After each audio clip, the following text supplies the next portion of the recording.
Debbie is a very private person, so she won't tell us anything of her history, but maybe she'll say a few words about her history to you. I'm in the witness protection program, so. Thank you very much. Yeah. So, I've been a member for a long time, and my late husband and I traveled a lot, and I'm carrying on the tradition. So Beth asked me to make a presentation about a trip I took with friends in last year in November and December down to Antarctica, and there won't be much about geology or minerals. It's really going to be more about scenery, spectacular scenery and animals. So.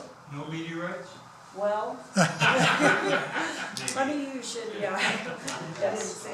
Oh no, it's melted, man.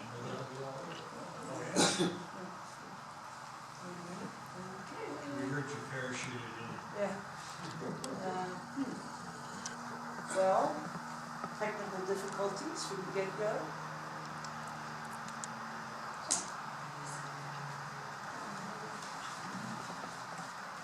There we go.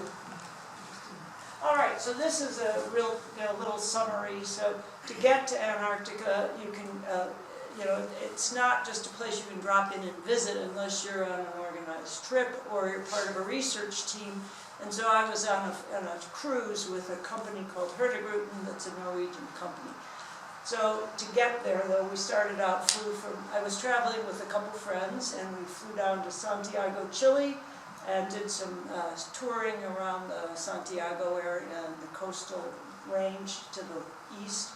Then we headed south down to the Patagonia area to get on board the Hurtigruten ship.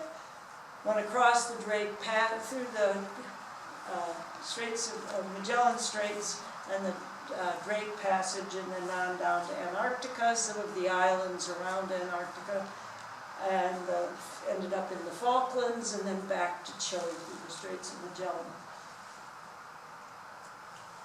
So, Chile's a long, skinny country, so it's 1,900 miles, so it's a 3-hour flight from Santiago down to Punta Arenas. It's down here in the Patagonia area. But before we do that, we spent a little time up in Santiago first. And so this is a map of central Santiago, Chile. I'll come over here.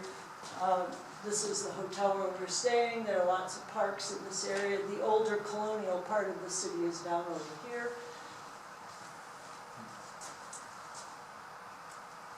And that's the view. This is the view from my hotel room. There were lots of COVID protocols. My nose was roto-rooted. I had it tested just about every day for 5 days before I got on the ship. It was a bit over the top, but we persevered and got through it, and then had a wonderful trip. So this is kind of it was a bit foggy, smoggy, but you can start to see the high Andean peaks, the volcanoes just right about to the east of Santiago. It's a climate similar to Denver's climate, a little warmer. One of the nice big parks, that little building all the way in the back is the tallest building in Santiago. And then one of the things that I thought was interesting was this huge topiary of Pope John Paul II for a visit, to commemorate a visit that he made. So I found that clever. So we did go to one national park. We hired a driver to take us there. It's called La Campagna, and back in 1834, Charles Darwin on his Beagle voyage had also visited this area. So this is the coastal range. It's not in the Andes, it's west, yet to the west, between the Andes and the Pacific Ocean. And the statue of our hero, Charles Darwin, shows him with a bird perched on his hand. And actually it's a picture, or it's a statue, a reproduction of a giant hummingbird, which was one of the birds that we really wanted to see. And although I didn't take that picture, we were able to see it. We actually saw one, and we were also flabbergasted nobody got a picture of it. But They are the size almost of a thin robin. They are enormous. You know, our little hummingbirds are about 3 or 4 inches tall. This one's 9 inches long. It's a big bird anyway. So that was a very special thing for us. And this is just a little picture of the hiking trail like you'd see around Colorado too, up in the mountains. It's a deserty environment. The little park headquarters where you sign in and get your little map to follow the trails and stuff. So that was a lot of fun.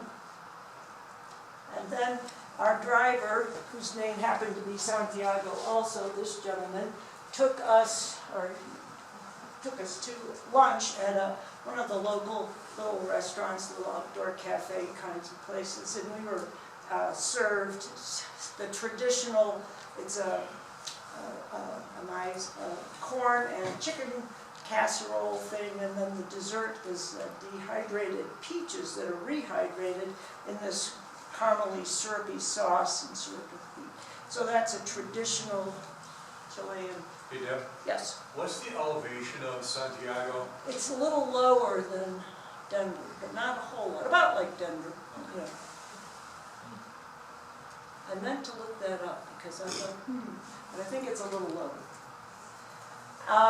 Some spectacular trees that we saw, these are Araucaria trees, and then the tree on the right, you're right, or yeah, is one of these wine palms, and 200 years ago these mountains would have just been covered with these trees, but they were cut down, harvested to produce, to get the juice from them, and the only way, it's not like tapping a maple tree, they have to cut them down and then take all the material, the pith out of the center part and ferment it into a wine. So it's called a wine palm, but pretty much these enormous, so it was very special to see one of the last remaining wine palms. A huge tree. So this is a sort of geo-humor. This was an agate on the calendar for that lithography, lithographic, whatever they're called, you know, it's calendar in 2001. And I thought, well, that kind of looks like Antarctica. So I just did that to give it a little geology. Never mind. Okay, but there's the real, you know, an aerial view of the actual place. And so here's Santiago's up here, Punta Arenas is here, the Strait, Cape Horn. Cape Horn is some islands right off here. The peninsula, this was the part of Antarctica that we were visited. We didn't go down to any of this, the main mass. We were down here to the South Shetland Islands, the South Orkney Islands, over here and around, and then back to the Falklands. So that's where we were. And this is a little picture to show the size of Antarctica compared to the United States. So it's bigger, larger than the United States. So it's a big piece of territory. So you can't see it all. And certainly some places you can't get to. Again, it's just a summary of our trip down to Punta Arenas, down to, we just talked about that, so I don't have to go over that again. This is a picture of, can everybody see this? Do you want the lights turned off? Okay. This is a photograph flying into Punta Arenas, the Straits of Magellan, and then the Latam airplane that we flew in. So here we are. This is our ship, the Roland Amundsen, and then some other ships in the harbor. We had great, beautiful weather to set sail in, and I really was, I felt very privileged to be able to go through the Straits of Magellan anyway. So now, Ferdinand Magellan discovered them in 1520. And that's, you know, keep that year in mind. And so that's just a little sign commemorating that we're crossing through or passing through the Straits of Magellan. The ship is touted to be hybrid power, but it really uses more diesel than electric, but they do have whatever it is to generate electricity. turbines, I guess, or generators. And so it's considered to be a hybrid powered ship. The sails, it's a Norwegian ship, so the middle sail is a Norwegian flag, and then the flag on the right is the Chilean flag. That's my room, and every day they post on the television cams the schedule of events, and then these really handy maps that would tell you all sorts of information, including where the ship is. So this was the first view. We're just on the ship, and the Straits of Magellan come through here, down here, get here, they zigzag around through here, then you have to kind of pop out here, and then come back in, and then zoom around here. So, but if you were just going from the Atlantic to the Pacific, you don't have to come back this way, you just keep going that way. Therefore, the ships didn't have to go around Cape Horn. So that was an important discovery by the Portuguese captain navigator Magellan. And again, an aerial photograph, but this is good because it actually shows you these big ice fields up here. So these are permanently snow-capped, at least for now. It's the Darwin Mountains, and the ship goes sailing through here. And the scenery in this area, it's called Glacier Alley, and it is, well, you'll see, it's like, So it's just miles of these scenes of glaciers and snow-covered peaks and the blue ice of the glaciers and the jagged peaks. It's really very, very spectacular scenery. Some of those glaciers still make it down to the ocean and cap off icebergs. So we made it through that part of the Beagle Channel, and now we're about ready to leave Chile, go around Cape Horn, say goodbye to the Coast Guard, and off we go. The Drake Passage is considered like one of the areas of the roughest water and the windiest area, but we had pretty smooth sailing to get through it, so we were lucky. We only had 15-foot waves. So, but again, they're big ships and they're designed to handle it. Anyway, it was good. So, little Antarctic exploration. 1520, the Straits of Magellan were discovered, and it wasn't until 250 years later when Captain Cook circumnavigated Antarctica. Because people kept thinking that it's got to be something down there, but they never could find it. And honestly, people would go sailing off to go try and find Antarctica and never ran into it because of these horrific winds and currents that whiz around Antarctica, and then the fogs and the bad weather. So it really took a long time for anybody to stumble across this mass of land that's bigger than the United States. Some of the other names you're familiar with, the Scott and Amundsen and their trips to the South Pole, or at least trying to get to the South Pole, and Shackleton too, so who will reappear on my slide presentation. So again, another map showing where we're going, down to the peninsula of Antarctica. We had a really, really, really good ornithologist on our trip, and he liked to make cartoons of things to help us learn our birds. And so this is all the penguins in the world.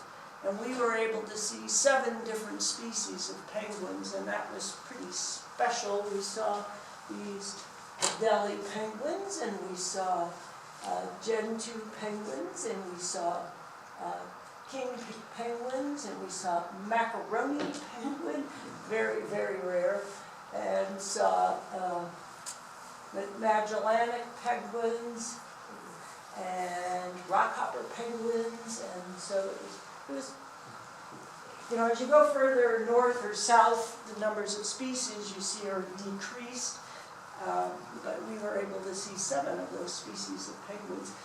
The other ones don't live in where we were, so we didn't see those. So that's the first view of Antarctica.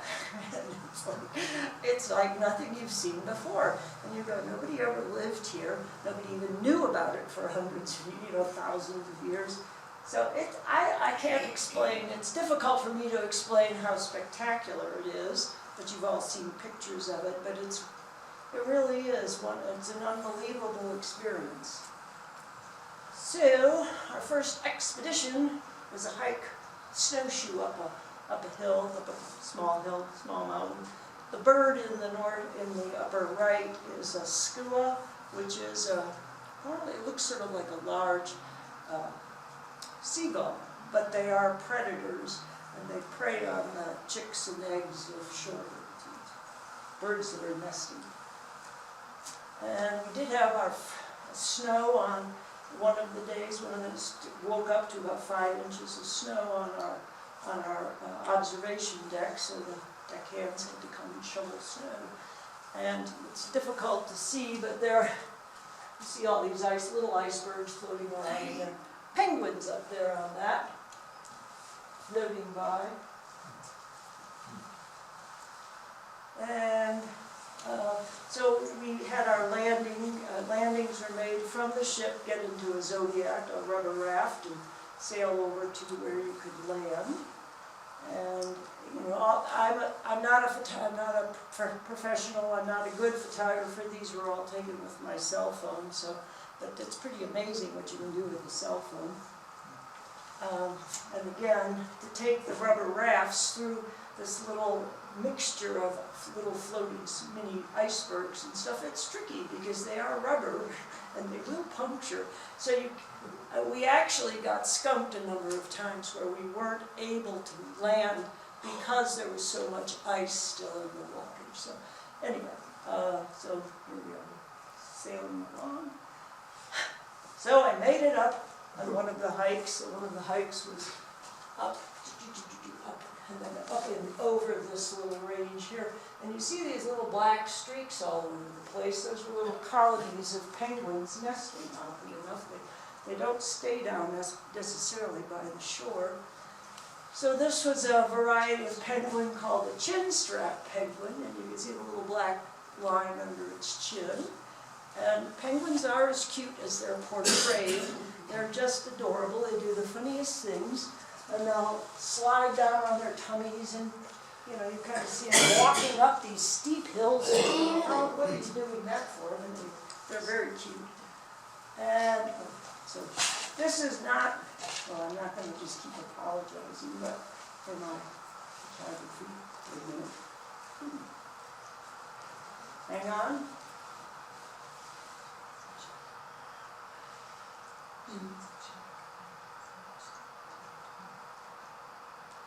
So you'll see, again, this is with a cell phone through a window, but there, see the penguins are swimming back in the background there. So not a particularly good picture of it looks, but still kind of fun.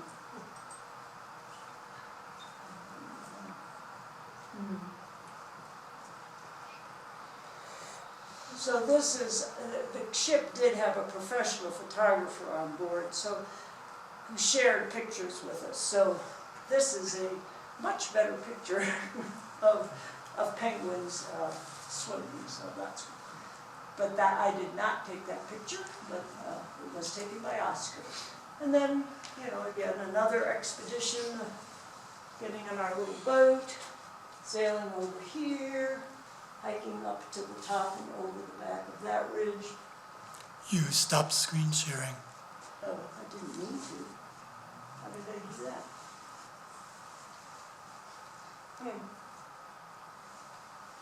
It's connecting again. Recording in progress. Sorry, dude.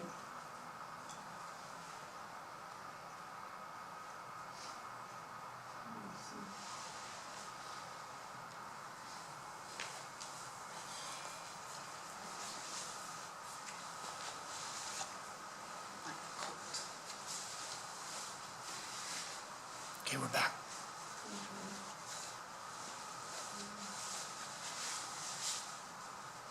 Okay, so,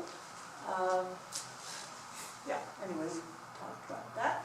So this is a large colony of gentoo penguins. They're probably the most common penguin, or the penguin we saw the most of. And there are two gentoo penguins. contemplating a sheathbill, which is another seabird. And the icebergs come in all sizes. This is, you can see down here is our little zodiac, or is a little zodiac, and you can't get close to them either because they'll tip over and they roll and they calve more smaller icebergs off, so they're dangerous to be around, but they're quite spectacular to see. And then after a hard hike in Antarctica, you need beer and relaxing. And we did actually see quite a few whales also, and that's a humpback whale performing for us. Another iceberg. So all of those pictures so far have been taken by us traveling to the land. The land may have been covered by snow or ice, but we got out onto land. But we also had the opportunity to land on sea ice, which, they send out their sacrificial lambs, to test to make sure the ice is thick enough so that we can walk on it. But nonetheless, this is ice on top of water, and so this is not something that they can do all the time. But we were there early in their summer, and so it was still cold enough to have good ice that we could walk on. And so that's a little Gentoo penguin saying goodbye to one of the loads of boats that were zodiacs. And the little, no, this isn't a Delhi penguin, I'm sorry. So this is yet another kind of a penguin, and they're really extremely cute. That's all I can say. Hang on. So, zoom around on the trees. And I have the sound off, but if the sound were on, you could hear the wind howling because it's extremely windy. Bzzz. Wait for me. Anyway, they're just a riot. You can just look at them forever.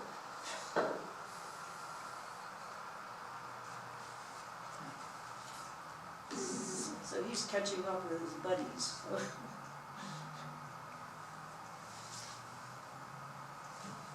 And these were just taken with my cell phone, so again, they're not great, but they're not bad, and they're good memories.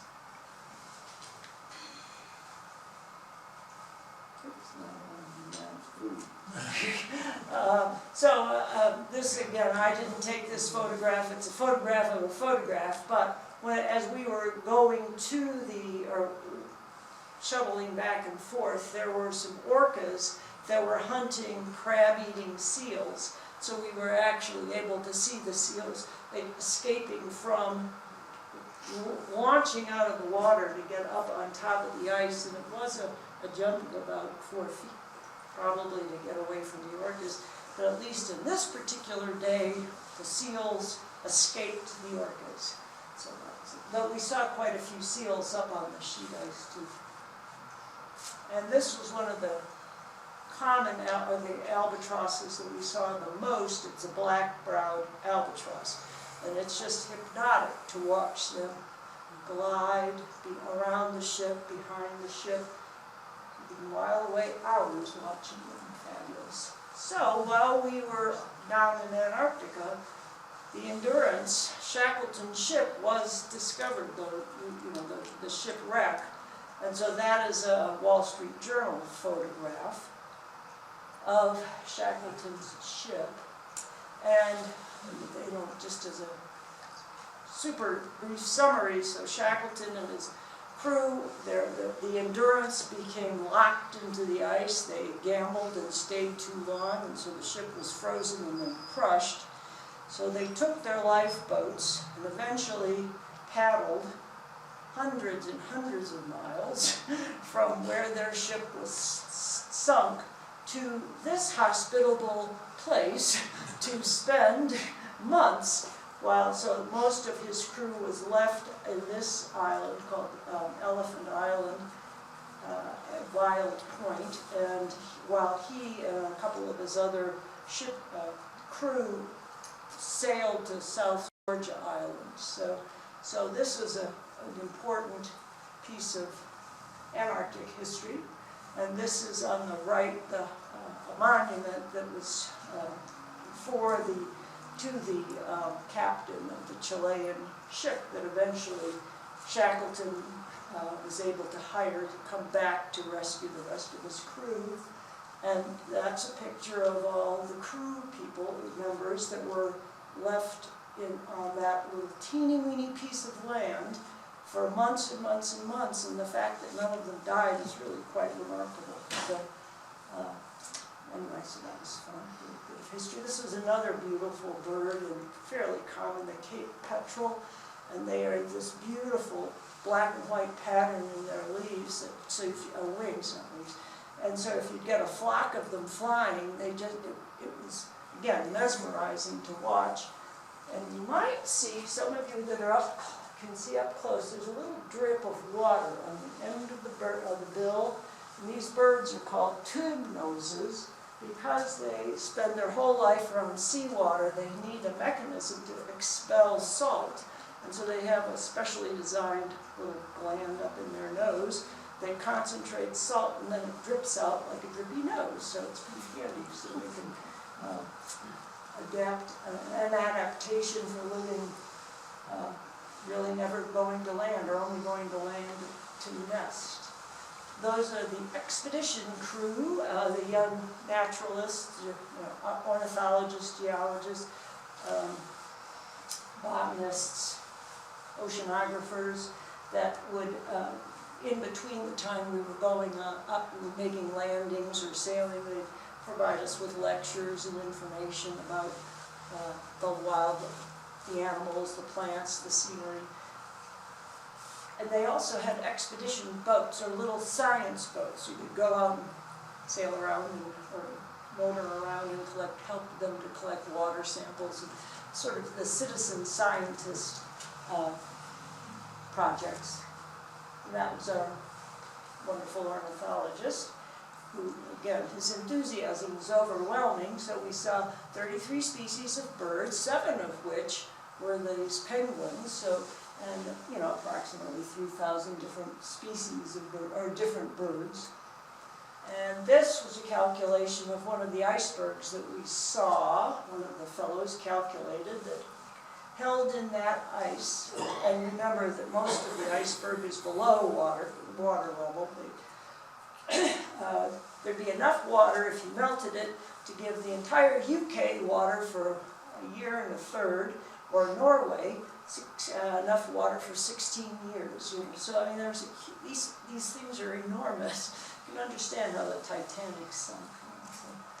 So one of the main goals of this trip also was to see a total eclipse. Well, so this is a satellite photograph taken on the day of the eclipse, which we were trying to see. However, this is the South Pole down here. That's all clouds, so it got very dark for us, but we absolutely couldn't see the sky. But that's the shadow of the moon on the clouds that were covering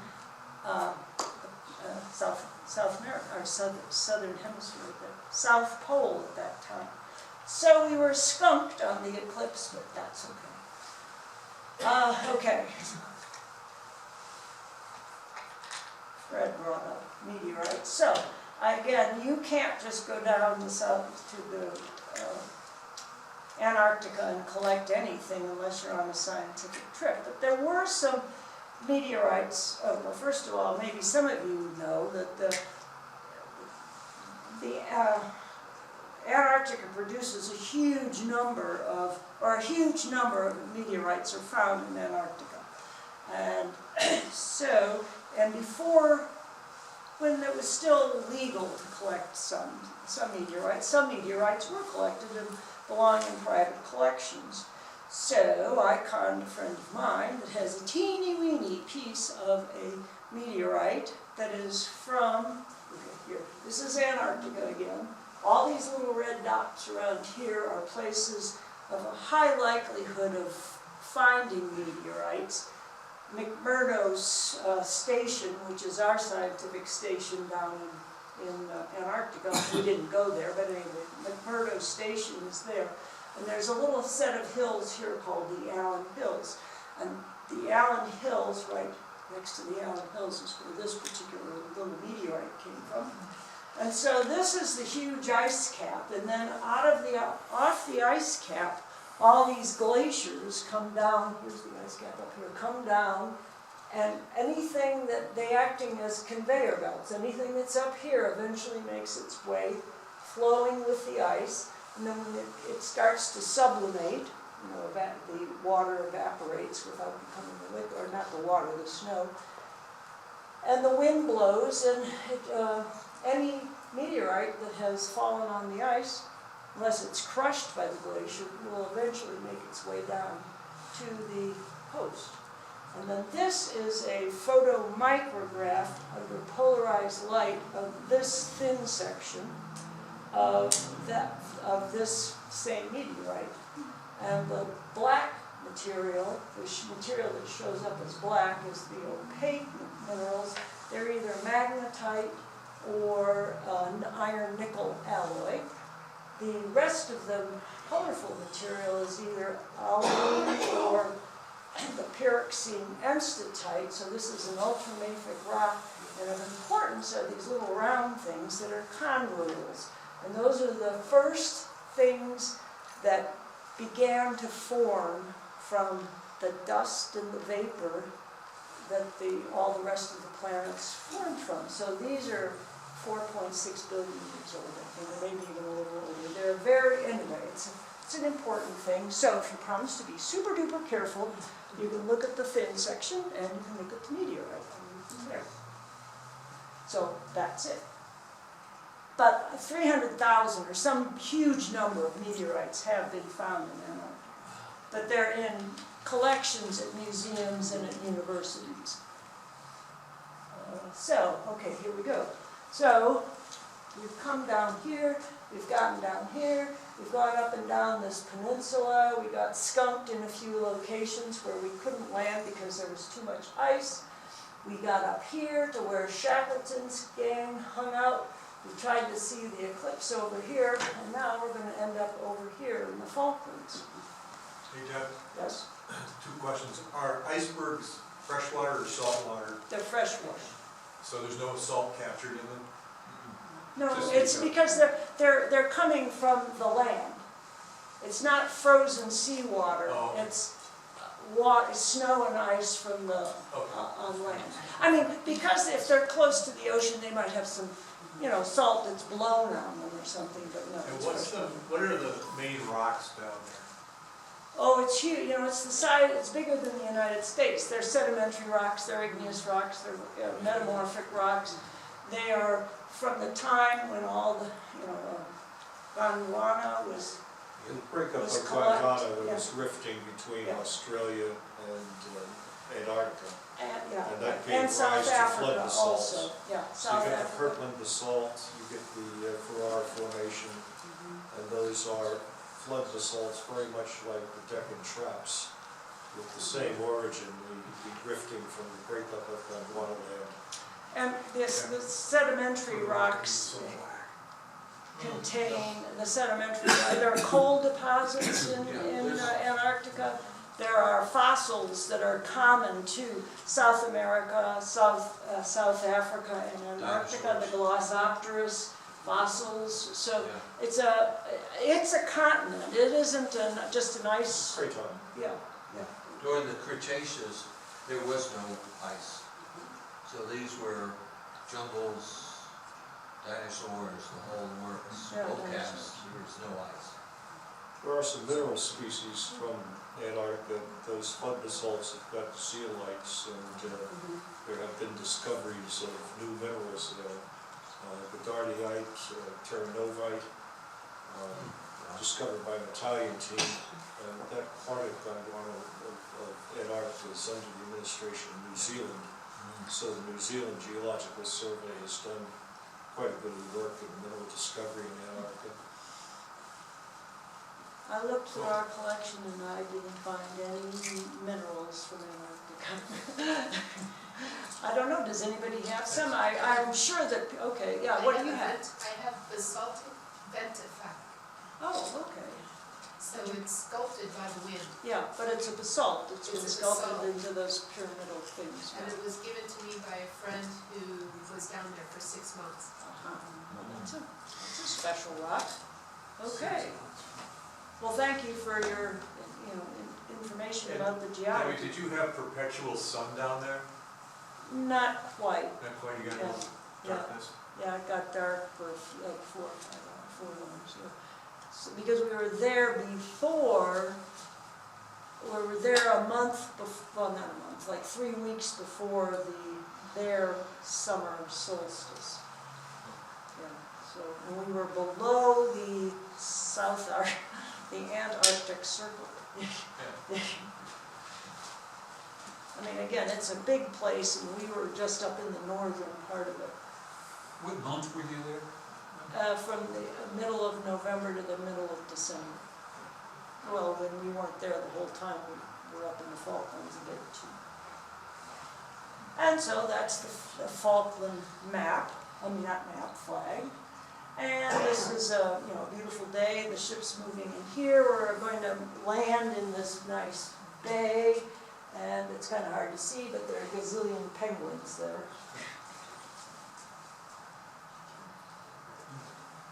And so now you can just kind of see all these little black things that are on the tops of all the little dunes. Those are all penguins.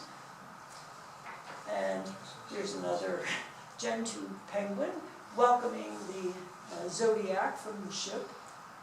And so this is the most common of the penguins that we saw, the gentoo. And he's got a little pebble in his mouth, and he's presenting it to his mate for her to incorporate into their little nest. So you see, we all can relate to this female penguin being captivated by the present of a stone from her bow.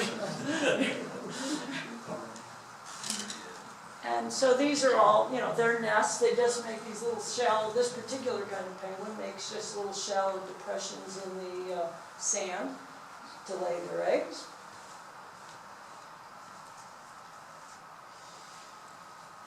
And so same thing, but then this is another skua, and the skua are the predator, one of the predators, and they'll take the eggs, and that egg has been pecked out by a skua, or they'll take the chicks. And then we did see king penguins. We didn't go to the area where the big, huge emperor penguin, well, not that big, the emperor penguins are, but these are big penguins, they're about this tall. And they are similar to the emperor penguins in that they aren't building nests on the ground. They have their eggs on their feet, and then they will put their little feathery coats over the egg to incubate them. So, and they're just really beautiful, elegant birds. And then this is a Magellanic penguin, so that's one of the other penguins that I was able to see. And it's just hanging out with its little sheep friends there, because the Falklands still raise a lot of sheep are still raised on the Falklands. I didn't take this picture, but it was a bird that we saw. So this is the gentoo penguin with a little chick. And they're called pintail penguins. And you can see these little thin, spiky tail feathers that they have. And then these are rockhopper penguins, and they look deranged because they got these little yellow eyebrows and all these little tufty yellow feathers. They're just a riot. And then this is an imperial shag or a cormorant-like bird. And that's one of those beautiful black-browed albatrosses. And so the albatross is a big bird. And a few more birds. We saw these upland geese. Turkey vultures, the same old turkey vultures we have flying around here, and the striated caracara. Again, the turkey vulture and the caracara are other predators on going after the eggs and the chicks. And there are lots of different gulls. These are kelp and dolphin gulls, and beautiful Atlantic Ocean in the background. That's the skeleton of a sei whale, S-E-I. And somebody had pulled the dead whale up above the water line, and then it was just decomposing there. We saw some live ones too. And this was one of the special mammal things. These are, there'll be a better picture, but commercing dolphins, and they don't exist anywhere in the northern hemisphere. They're isolated down along Antarctica and over in the Indian, parts of the southern Indian Ocean. So they're just cute. They're little dolphins, and they're like panda bears. So I was, like, you know, again, it's not a good video, but you can kind of see them jumping through the water and stuff. And then we're going. So this, again, is the professional photographer on the ship took this picture, but they're just beautiful, and they're so fun to watch. And they just come along, you know, they're like other dolphins, they like to swim next to the ship. And then there were some other birds. We saw some black-fronted ground tyrants and this beautiful long-tailed meadowlark. The male was probably one of the most colorful birds we saw. And these are our friends, the crazy rockhopper penguins and the albatrosses. And this was just a little place, a little sheltered area where lots of feathers had been blown into this little place, and I thought it was a nice assortment of feathers. And this is, again, the beautiful albatrosses and a striated caracara, just opportunistically waiting for an egg or a chick to be snatched. We did some hikes across these islands to get ourselves to the cliffs where there was lots of nesting going on. And we'll take a couple more little videos here. So these are two of the rockhopper penguins grooming each other.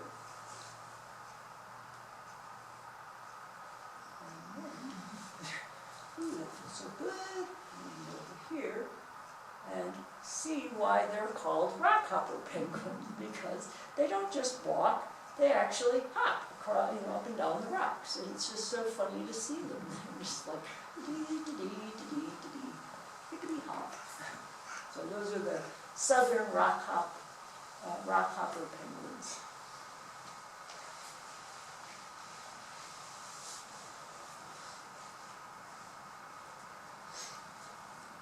And we saw an immature black-capped night heron. Again, that's a bird you might see in City Park or in the lakes and lagoons and ponds around here. Falkland steamer ducks, wouldn't see those around here, and with a little chick. Upland, female upland goose with her goslings. The Magellanic oyster catchers, so we've maybe seen, we have oyster catchers, not in Colorado, I think, but certainly in the northern hemisphere too, but this is a southern hemisphere bird. So again, the Falklands produce a lot of wool from the sheep. This was an old sheep shed, sheep shed where they take the wool from the sheep, bundle it up, and then to ship it out, and somehow or another, they had this hideous skull that I think must have been a bear skull. There are no bears in the Falklands, but anyway, you know, who knows why they had it up there, but it was there. And then we saw, this was a really nice display, again, that was taken by the professional photographer of fin whales. There was a pod of about 10 fin whales, just with their spouting and stuff, so that was beautiful. This is good. These are the Magellanic penguins again. Just passing through, excuse us. Yeah. And then the black-browed albatrosses grooming each other in the back. So this is one of these big rookeries with thousands of birds, mostly rockhopper penguins plus some albatrosses, but again, I didn't have a camera capable of doing it, but the professional photographer got a picture of this area here, where we saw. So these are all the funny little rockhopper penguins, and this is one of the albatrosses that might be able to see the feathers on the top of the yellow feathers on the top of that penguin are different than the rockhopper ones, and that's a macaroni penguin. So that's a very rare, yeah, very rare. And that's, and why wouldn't you call it a rock hopper, you know? This is a good story. So this is a reconstruction of a little shed or a cabin that was built by some American sealers. They were down, hunting seals during the War of 1812, and they rescued some British sailors whose ship sunk. The British sailors captured the American ship and sailed off in the American ship, leaving the American sailors as sealers and sailors shipwrecked here, or left stranded here for 2 years before they were rescued. So no good deed goes unpunished. And there are people living on the Falkland Islands, and they, some of this, vegetation, beautiful gardens that has vegetation that can grow. It's a pretty harsh climate, really, but nonetheless, pretty area. So here we are now. We went out the Straits of Magellan. Here's Punta Arenas. We went out the Straits of Magellan this way, and now we're coming in from the Atlantic Ocean this way. So this is into the Straits of the Atlantic side of the Straits of Magellan. And beautiful sunset, and those little dots in the background are oil platforms. And we were back to Punta Arenas. Punta Arenas has a little ski area on it. I'm thinking maybe I need to go ski Punta Arenas. Maybe not. So this is a little recap of the amount of miles sailed, nautical miles, about 3,000. There were 222 people on the ship. The ship was really built to hold over 500 people, but because of COVID restrictions, we were pretty well pampered because there were only half as many passengers as the ship could accommodate on the ship. So most of the people were or a lot of them were Americans. There were a lot of British people, Spanish, Germans, and then people from other countries as well. So flying back, we're flying from Punta Arenas back up to Santiago, and just fortuitously out my window, I could look down on top of the Torres del Paine, it's in Patagonia in Chile, and this mountain ranges are always featured in calendars or spectacular pictures of, not aerial photographs, but anyway, so it was, the flight was really beautiful. So we get some more pictures of that. Here we are landing in Santiago, and you can see the snow-capped Andes in the back, just above Santiago. Did a little touring around the old section of the city, the President's Palace, and gardens, cathedral, came home. That was it. It was a terrific trip. All right, the end.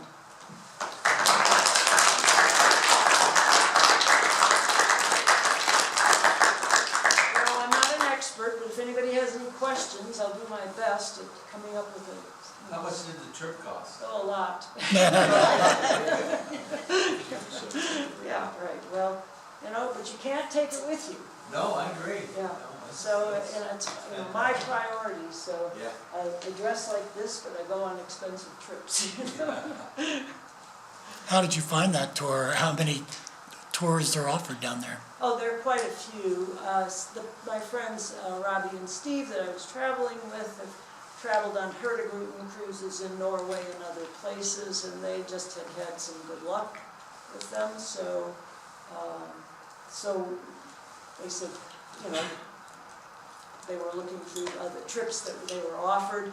There are bigger ships, so this would be sort of a mid-size. It's not a small ship, but it's less than Viking with 3,000 people on the ship. So it was a pretty good size, and so just decided to do it.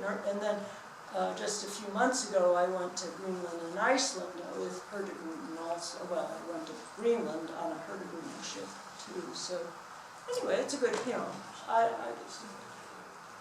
there are lots of options, and the sizes of ships. I think, and it would be fun to be on a smaller ship, but to be on a smaller ship, and you're crossing the Drake Passage, and if you got into bad weather, it would be a more difficult sailing, so, Did you run into a lot of current type turbulence? Yeah, but, this is a big ship, and they've got all these fancy schmancy stabilizers and stuff. They can turn on a dime, so, yes. Was there any evidence of climate change, like large patches of dirt? No. I mean, the ice is melting, but I think overall it's still, well, you saw the pictures. I guess the glaciers may have at some point extended further into the water, but just for my short term, never having been there before, no, I couldn't tell. But I'm not keeping track of those long-term trends. But we've talked about Antarctica millions of years ago. The climate was totally different. It was tropical. It was someplace else on the planet. It had shifted around, and there's interglacial. Well, that's another matter. So yeah.